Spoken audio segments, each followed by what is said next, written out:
بسم اللہ الرحمن الرحیم۔ پیارے دوستو السلام علیکم۔ آج پھر ایک خاص تحفہ لایا ہوں آپ سب کے لیے۔ بے اولاد حضرات توجہ فرمائیں، اس حوالے سے یہ ویڈیو ہے۔ لوگ بہت زیادہ پریشان ہوتے ہیں۔ ایک بات تو طے ہے کہ اولاد اللہ کے ہاتھ میں ہے، لیکن جب کوئی انسان بیمار ہو تو اس کا علاج بھی کرنا چاہیے، یہ بھی سنت ہے۔ طب معصومین علیہم السلام کی طرف سے ایک خاص تحفہ لایا ہوں ایسے دوستوں کے لیے جو اولاد سے محروم ہیں اور انہیں کوئی عارضہ ہے۔ سبسکرائب کر لیجئے اور گھنٹی کے نشان کو ضرور دبائیے۔ اولاد ایک ایسی نعمت ہے جس کے لیے ہر کوئی خواہش کرتا ہے۔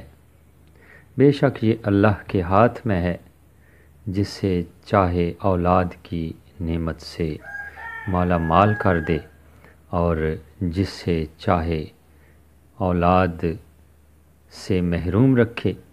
وہ بیٹیاں بھی دیتا ہے اور بیٹے بھی دیتا ہے۔ صرف دو چیزیں آپ نے خوراک میں استعمال کرنی ہیں اور اس وقت تک استعمال کرنی ہیں جب تک آپ لوگ اولاد کی نعمت سے محروم رہیں گے، اور جب خداوند تعالیٰ آپ کو اولاد کی نعمت سے مالا مال کر دے پھر بے شک اپنی خوراک میں سے وہ چیزیں کم کر دیں۔ عام سی چیزیں ہیں انڈا اور سفید پیاز، یہ آپ نے اپنی خوراک میں استعمال کرنے ہیں۔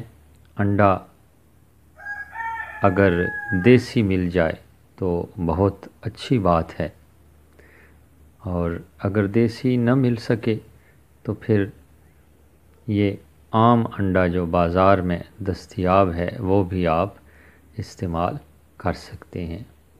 جبکہ سفید پیاز عام پیازوں میں سے تلاش کیا جا سکتا ہے۔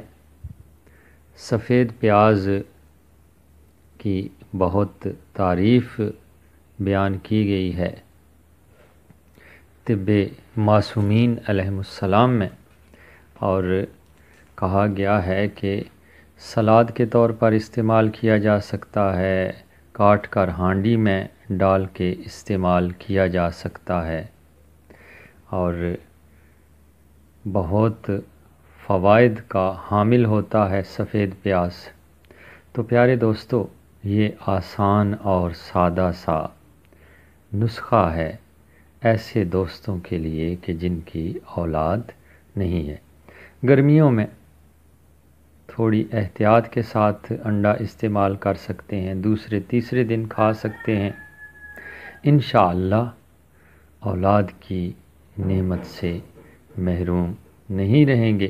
اگر خداوند تعالیٰ نے آپ کے مقدر میں اولاد لکھی ہے تو وہ ضرور دے گا۔ طب معصومین علیہم السلام طب کی ایسی قسم ہے کہ اس میں کسی قسم کے شک و شبہ کی گنجائش نہیں۔